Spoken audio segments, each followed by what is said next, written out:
은퇴 시기 전후로는 이런저런 불안과 다양한 감정이 교차하게 되는데요. 더욱이 100세 시대의 은퇴는 새로운 삶을 시작하는 기대보다 걱정이 앞서는 게 사실입니다. 주변에 은퇴하신 분들을 만나보면 다들 한결같이 하는 얘기가 있습니다.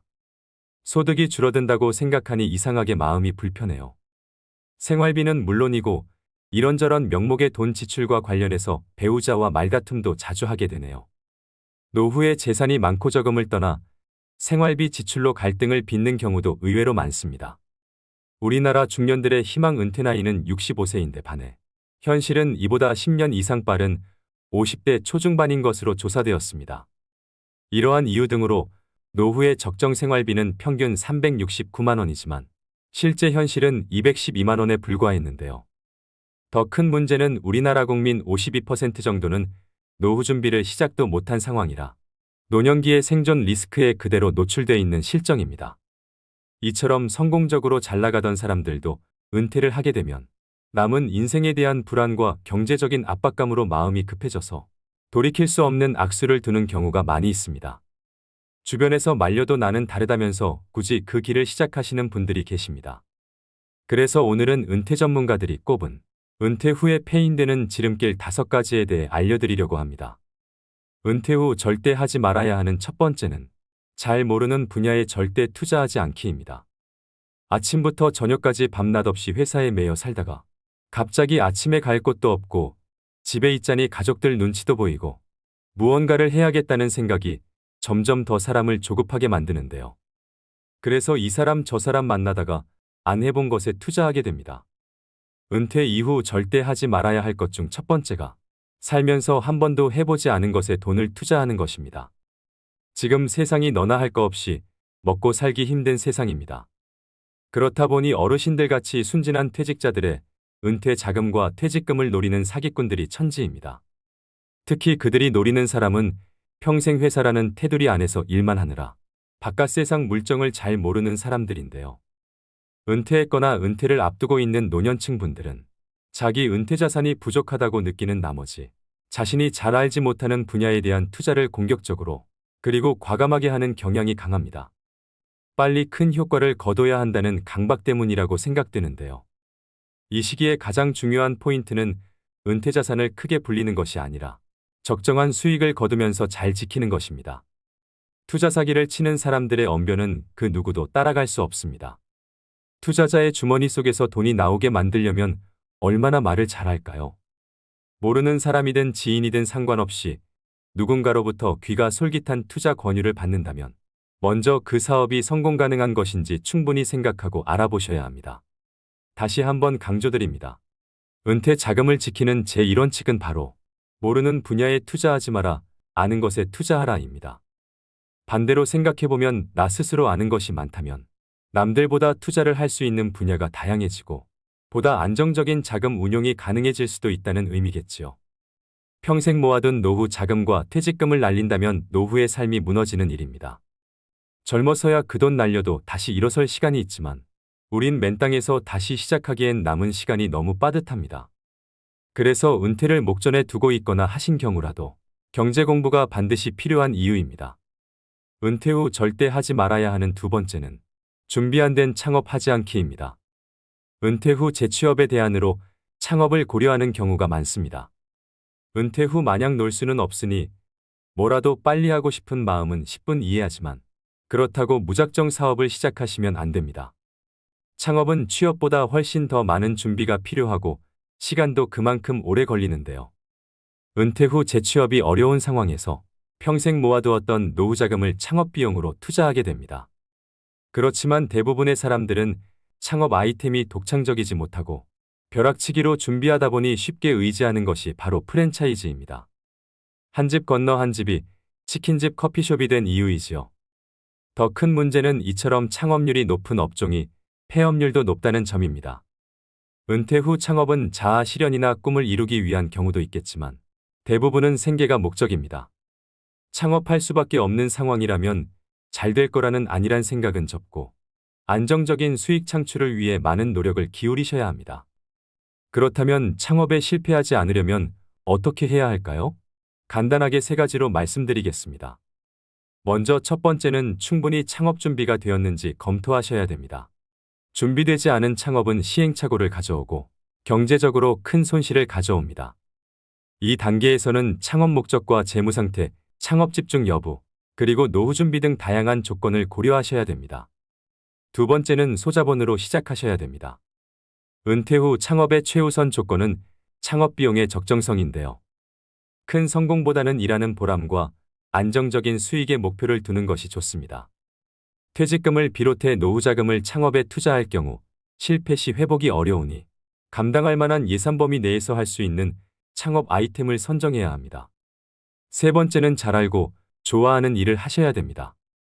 우리가 살아가는 궁극적인 목적은 행복입니다. 노후에는 조금 덜 벌더라도 일 자체에서 큰 스트레스를 받지 않아야 합니다. 그래야 시간이 지날수록 일 자체에서 기쁨과 보람도 느낄 수 있는데요.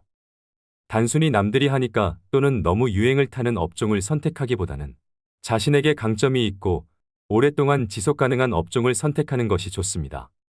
창업 준비 전 반드시 확인해야 될 세 가지를 말씀드렸는데요. 이렇게 준비해도 생기는 게 창업 리스크입니다. 그럼에도 나는 정말 내 사업을 해보고 싶다 하시는 분들은 원하시는 사업 업종에서 실제로 일을 해보시는 걸 추천드립니다. 커피 가게를 열고 싶으시면 커피 가게 아르바이트부터, 편의점을 차리고 싶으시면 편의점 아르바이트부터, 그렇게 1, 2년 정도 실제 현장은 어떤지, 자신이 생각하는 만큼의 수익 구조가 가능한지 직접 경험해 보시고, 그래도 해야겠다는 확신이 생길 경우에 자기 사업을 시작해도 늦지 않다고 생각합니다. 은퇴 후 절대 하지 말아야 하는 세 번째는 욕망을 자극하는 말에 귀 기울이지 않기입니다. 지금 이 순간에도 수없이 많은 분들이 질 나쁜 사기를 당하고 있습니다. 특히 그 돈이 은퇴 노후 자금이라면 더더욱 안타까움을 더할 수밖에 없는데요. 은퇴 후에는 사회와 단절되어 현실감이 떨어지거나 순간적인 인지부조화 등으로 판단력이 취약해질 수 있기 때문에 사기꾼의 표적이 되기 쉽습니다. 사기꾼들은 사람의 욕망을 자극합니다. 좋은 차, 비싼 옷과 번듯하게 차려진 사무실로 사람의 마음을 흔들고 욕망의 불을 지핍니다. 어르신들의 노후 불안감을 이용하는 천하의 나쁜 사람들이지요. 그렇다면 어르신들이 속기 쉬운 금융사기 수법의 특징에는 어떤 게 있을까요? 금융감독원에서 2년간 어르신들에게 접수된 피해 신고 제보 건 중 자주 발생하는 사기 수법 특징 3가지를 공개하였습니다. 첫째는 오프라인 투자 설명회를 활용합니다. 디지털 기기에 익숙하지 않은 어르신들은 온라인보다 오프라인 투자 설명회를 선호하시는 경우가 많습니다. 이러한 특성을 이용해서 사기 업체들은 전국 각지에서 투자 설명회 등을 개최하여 전도유망한 사업을 진행하고 있다며 어르신들을 현혹하는데요. 사업은 주로 일반인들이 검증하기 어렵거나 생소한 내용인 경우가 대부분입니다. 둘째는 평생연금처럼 확정 수익을 지급한다고 현혹합니다. 노후 대비가 되어 있지 않거나 미래 현금 흐름이 불확실한 어르신들이 표적입니다. 실제로 일정 기간 동안은 약속한 확정 수익을 지급하며 믿음을 주어 지급한 배당금도 재투자로 이끌어내는 방식을 사용한다고 합니다. 셋째는 모집수당을 미끼로 유인합니다. 어르신들은 주로 오랜 기간 신뢰를 쌓아온 지인 또는 가족 등의 말을 별다른 의심 없이 믿고 투자한다는 점을 이용하여 업체들은 고객의 모집수당을 주면서 주변 지인, 가족 등에게 투자를 권유합니다. 이는 전형적인 불법 피라미드 다단계 방식이라고 볼 수 있습니다. 고수익에는 항상 그에 상응하는 높은 위험이 따른다는 평범한 진리를 명심할 필요가 있습니다. 고수익 무위험의 확실한 투자처가 존재한다면 업체 혼자 수익을 독차지하려고 하지 절대로 불특정 다수를 대상으로 모집수당 등을 지출하면서 투자금을 모집하지 않겠지요. 결국 돈은 스스로가 관리해야 합니다. 조언은 어때 그 조언을 판별하고 결정하는 것은 그 돈을 사용하는 본인이 현명하게 행동해야 합니다. 각자도생이란 단어를 들어보셨을 겁니다. 너무 차가운 단어로 느껴질 수 있겠지만 젊어서든 늙어서 나중에 오든 결국 이 돈의 관리는 자기 자신의 수많은 고통과 고민 속에서 나오는 결과물이라고 생각합니다. 부자의 4가지 능력 중에는 그 돈을 유지하는 능력이 있는데요. 돈을 벌고 모으는 능력도 중요하지만 돈을 유지하는 능력은 반드시 배우고 지니셔야 됩니다. 은퇴 후 절대 하지 말아야 하는 4번째는 무언가를 배우기에 늦었다고 생각하지 않기입니다. 노후 준비를 망치는 또 다른 생각은 무언가를 배우기에는 늦은 때라고 인지하는 것입니다. 중장년이시라면 100세 시대에 이제 겨우 반을 사신 것뿐입니다. 머리가 굳고 습득이 느리기 때문에 혹은 이 나이에 배우는 것은 큰 의미가 없다는 생각을 하는 경우가 많은데요. 요즘엔 노후 연령이 늘어나는 만큼 제2의 직업이나 취미를 갖는 것이 매우 중요합니다. 나는 딱히 하고 싶은 취미도 일도 없다 하시면 국가 지원 제도를 활용해서 자격증을 따보시는 것도 방법인데요. 은퇴 후 남성 중장년들이 가장 많이 취득하는 자격증인 지게차 운전 자격증과 굴삭기 자격증은 60대, 70대까지도 현역으로 일하시는 분들이 계십니다. 그럼 50대 중반이나 후반의 자격증을 따도 10년은 더 일할 수 있다는 얘기겠지요. 은퇴 후 취미나 소일거리 없이 남은 인생을 보내는 것은 스스로를 힘들게 하는 길입니다. 100세 이상 사신 분들에게 인생의 가장 황금기가 언제냐고 물었을 때 대부분의 어르신들이 60에서 80세였다고 대답했다고 합니다. 우리 인생의 황금기는 아직 오지도 않았습니다. 하지만 은퇴 후에 그저 뒷방 늙은이로 방에서 TV나 보면서 노후의 시간을 소비한다면 그 시간들을 우리 인생의 황금기로 만들지 못할 겁니다. 그 시간들을 어떻게 보내느냐에 따라 여러분 인생의 후반전이 달라질 수 있습니다. 오히려 노년의 시기는 치열한 성과에 집중하는 대신 삶의 의미를 완성할 수 있는 최적의 때입니다. 몸보다 마음이 먼저 늙는 사람들이 있습니다. 여러분들이 아직 젊다는 걸 잊지 마시고 새로운 도전을 두려워하시지 말길 바랍니다. 자신이 정말 좋아하는 일을 찾아 은퇴 이후에 건강한 노후를 누리시는 것도 필요합니다. 은퇴 후 절대 하지 말아야 하는 5번째는 자식에게 재산 증여를 절대 서두르지 않기입니다. 80년대는 은퇴자의 70%가 자녀에게 생활을 의탁했지만 오히려 지금은 자녀 리스크라는 말까지 생겨날 만큼 자녀가 자산은커녕 노후의 리스크가 될 수 있는 현실인데요. 현역으로 일하는 동안 노후 대비에는 소홀하고 자녀에게 너무 많은 비용을 쏟은 경우를 말합니다. 또 노후 자금은 어느 정도 마련해 놨다고 하더라도 자녀 리스크를 관리하지 못하면 노후 설계에 실패할 수밖에 없다는 얘기이기도 하지요. 여러분들 주변에도 그런 분들이 계실지 모르겠지만 제 주위에는 일찍이 자식에게 전 재산을 넘기고 노후를 딱하게 살고 계시는 분들이 몇몇 있는데요. 젊어서는 상가도 여러 개 가지고 부유하게 사셨던 분이셨습니다. 그런데 그분 남편분이 돌아가시고 나서 재산을 미리 자식들에게 증여를 하면서 문제가 발생했습니다. 그 과정에서 자식들끼리도 서로 더 가지려고 싸움이 나서 지금은 그 자식들끼리도 서로 안 보고 산다고 합니다. 자기 살던 집까지 큰아들 명의로 넘겨줬는데 재산 넘겨받고 나서 부모를 안면몰수 해버리더랍니다. 할머니가 집에서 구박을 받다 봤다. 나중에 아들 딸 집 전전하다가 이제는 그마저도 여의치 않아서 혼자 방 하나 얻어서 청소일 하시면서 사신다고 합니다. 재산 증여뿐만 아니라 자식 사업자금이니 결혼자금이니 하면서 과도하게 자녀를 지원하는 분들이 계십니다. 자식이 사업하는데 돈이 급하다고 자신이 살고 있는 집을 담보로 대출을 받아준다든가 자식 번듯하게 결혼시키려고 노후자금으로 모아둔 돈 탈탈 털어 자식에게 주시면 안 됩니다. 자식은 나이가 60, 70을 먹어도 자식이라고 남들보다 더 챙겨서 시집 장가 보내고 싶은 마음도 알겠고 사업자금 쪼들여서 고생하는 거 보면 어떻게든 도와주고 싶은 마음도 알겠지만 자신이 가진 재산을 올인하시는 건 절대 안 됩니다. 물론 자녀를 리스크라고 부르는 주장에 동의하시지 않는 분들도 계시겠지만 한 번쯤은 생각해 보셔야 되는 현실적인 문제입니다. 자식 사랑에도 절제가 필요합니다. 자녀 리스크를 줄일 수 있는 가장 기본적인 방법으로 모든 것을 책임져 주려고 하기보다는 자녀 스스로가 한 사람으로 성장하도록 지켜보면서 도와주는 역할 정도를 감당하고 부모도 정서적 경제적으로 계속 노후를 준비하셔야 됩니다. 오히려 빨리 선을 그어주어야 그 안에서 자기의 길을 준비할 수 있게 됩니다. 그리고 그 이상 해주지 못하는 것에 대해서 부모가 미안해할 필요도 없습니다. 부모와 자식 서로가 독립된 존재로 온전히 서 있는 사람이 되면 됩니다. 늙어서는 돈을 꼭 움켜쥐고 계셔야 합니다. 명심하셔야 합니다. 증여는 죽기 직전에 해도 늦지 않습니다. 은퇴 후에 하면 폐인되기 딱 좋은 5가지에 대해서 말씀드렸습니다. 마음이 급하면 귀를 닫게 되고 인생 망치는 결정을 할 수 있습니다. 급할수록 돌아가라는 말이 있듯이 말씀드린 리스크를 항상 유의하시고 천천히 노후 준비에 대해 공부하면서 한 걸음 한 걸음 앞으로 나아가셔야 합니다. 그렇다면 은퇴 후 30년 이상의 노후 준비에 꼭 필요한 항목들은 무엇일까요?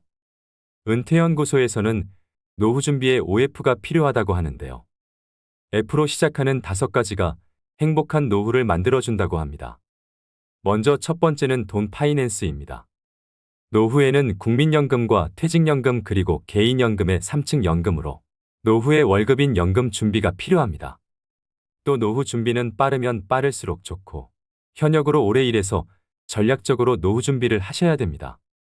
여기서 반드시 확인해야 하는 부분이 퇴직연금과 개인연금은 수령받는 금액과 수령할 수 있는 기간이 있다는 점입니다. 죽을 때까지라는 모호한 기간을 예측할 수 없기 때문에 수령 기간이 짧으면 많은 금액을 받을 수 있지만 본인이 생각한 것보다 더 오래 산다면 퇴직연금과 개인연금은 고갈됩니다. 그래서 추가로 주택연금을 가입하시는 분들이 최근 많이 늘었습니다. 100세 시대에 늙는 것도 서러운데 금전적인 문제까지 늙어서 해결해야 한다면 더 서글퍼지지 않을까 생각합니다. 노후에는 집 한 채보다는 현금 흐름이 나오는 연금이 중요해서 3층 연금으로 노후의 월급인 연금을 반드시 준비하셔야 됩니다. 두 번째는 건강 피트니스입니다. 건강하게 신체 나이를 줄여주는 가장 확실한 방법이 바로 마음 습관입니다. 즉 스트레스 관리법인데요. 웃으면 복이 와요가 아닙니다. 웃으면 건강해집니다. 돈으로는 살 수 없지만 인체에서 특정 조건에서 생성되는 강력한 암치료제가 바로 엔돌핀, 세로토닌과 도파민입니다. 나이 들수록 많이 웃고 사셔야 됩니다. 그리고 나이가 들면 찾아오는 고질병이 있습니다. 고혈압, 고지혈, 당뇨인데요. 히포크라테스가 말하길 음식으로 고치지 못하는 병은 약으로도 고치지 못한다는 말이 있습니다. 약에 의존하기보다는 같은 값이라면 저염식 건강식으로 균형 잡힌 규칙적인 식사가 더 도움이 됩니다. 또 가까운 거리는 걸어 다니시고 대중교통을 애용하는 습관이 오래 사는 지름길입니다. 돈, 배우자 그리고 좋은 친구가 있다 하더라도 건강이 없다면 모든 것을 잃어버린다는 걸 명심하셔야 됩니다. 세 번째는 소일거리 필드입니다. 소득을 올리는 일거리뿐 아니라 은퇴 후 남는 시간을 보람차면서도 재미있게 보낼 수 있는 소일거리를 의미하는데요. 100세 시대인 만큼 은퇴 후 3, 40년을 어떻게 보낼 건지 은퇴 전에 미리 준비하고 노후에는 자신이 감당할 수 있는 비용도 고려하면서 취미를 만드는 게 좋습니다. 직장 다닐 때는 직장이 필드겠지만 은퇴한 후의 필드는 달라집니다. 파크골프나 글쓰기, 그림 그리기 같은 취미 활동이나 봉사활동 등으로 바뀌는데요. 이때 다시 한번 강조드리는 점은 꼭 소득을 얻기 위한 일자리가 아니더라도 내 시간을 의미 있게 보낼 수 있는 소일거리를 찾아야 노후에 많은 시간을 알차게 보내실 수 있습니다. 네 번째는 친구 프렌즈입니다. 돈 있고 할 일이 있어도 친구가 없으면 재미없는 삶이 될 수밖에 없습니다. 노년기에는 가족과 친구, 지역사회와의 관계를 유지하는 것이 정서적 안정과 삶의 만족도에 중요합니다.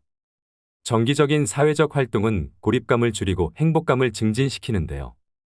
봉사활동이나 동아리 활동 그리고 종교 모임 등에 참여하면 새로운 사람들을 만나고 의미 있는 활동에 참여하실 수 있습니다. 노년이 되면 마음이 경직되게 마련입니다. 이럴 때 마음이 젊고 신세대처럼 행동하는 친구와 어울리시는 걸 추천드립니다. 다섯 번째는 재미펀입니다. 돈도 소일거리도 어느 정도 있고 사랑하는 배우자와 자녀, 그리고 좋아하는 친구들이 있다면 부러울 게 없습니다. 인생이 재미있고 즐거울 것입니다. 열심히 일한 당신 떠나라. 이 말보다 더 좋은 말이 어디 있을까요? 어떻게 하면 노후에 재밌는 시간을 보낼 것인지를 연구하고 실행하셔야 됩니다. 아는 것은 좋아하는 것만 못하고 좋아하는 것은 즐기는 것만 못하다는 말이 있습니다. 무엇이 그리 바쁘답시고 재미있는 영화 한 편 못 보는 인생을 과연 재미있는 인생이라고 할 수 있을까요? 재미없는 인생은 재미없는 영화 이상으로 지루하기만 할 것입니다. 90세, 100세까지 살아야 하는 인생을 재미있는 인생으로 만드는 것은 바로 나 자신입니다. 오래 살아도 말씀드린 OF가 갖춰져 있지 않다면 그 사람의 노후는 적막강산일 수밖에 없습니다. 은퇴는 누구나 꺼립니다. 그렇지만 피할 수 없는 것이 은퇴이기도 하지요. 피할 수 없다면 즐기셔야 합니다. 기왕이면 은퇴 후 30년, 40년을 잘 보낼 수 있도록 노후의 5박자, 즉 OF를 잘 준비하시길 바랍니다. 오늘의 영상 어떠셨나요? 돌다리도 두들겨보고 건너라는 말이 있습니다. 100세 시대는 긴 여정인 만큼 무조건 돈만 보고 무리한 재취업이나 공격적인 투자를 하기보다는 건강을 해치지 않고 할 수 있는 일인지 또 좋아하는 일인지를 꼼꼼히 따져보고 노후 준비를 시작하셨으면 좋겠습니다. 지금 은퇴하는 세대는 평균적으로 자유롭게 쓸 수 있는 30년 이상의 시간을 갖습니다. 그렇기 때문에 안도감과 행복감을 갖고 시작하는 사람이나 걱정과 불안감을 갖고 시작하는 사람이나 모두 미래는 불확실성 속에 있는 것은 마찬가지인데요. 그러니 다가오는 노후를 너무 불안해하지 마시고 지난 30년을 불확실성 속에서 개척해왔듯이 앞으로 남은 노후 30년도 개척하시면서 살아야 합니다. 누구나 다 늙습니다. 자연의 섭리이고 공평한 시간 법칙입니다. 누구나 윤택한 노후를 보내고 싶어하는 마음을 가지고 있습니다. 시작하지 않으면 아무것도 되지 않는다를 명심하시고 안정적인 노후를 위해 준비하셔야 됩니다. 노후 준비는 그게 무엇이 됐든 생각이 아니라 하는 것부터 시작입니다. 오늘도 노후의 지혜와 함께 해주셔서 감사드립니다. 황금빛으로 무르익어가는 여러분의 지혜로운 인생을 언제나 응원합니다.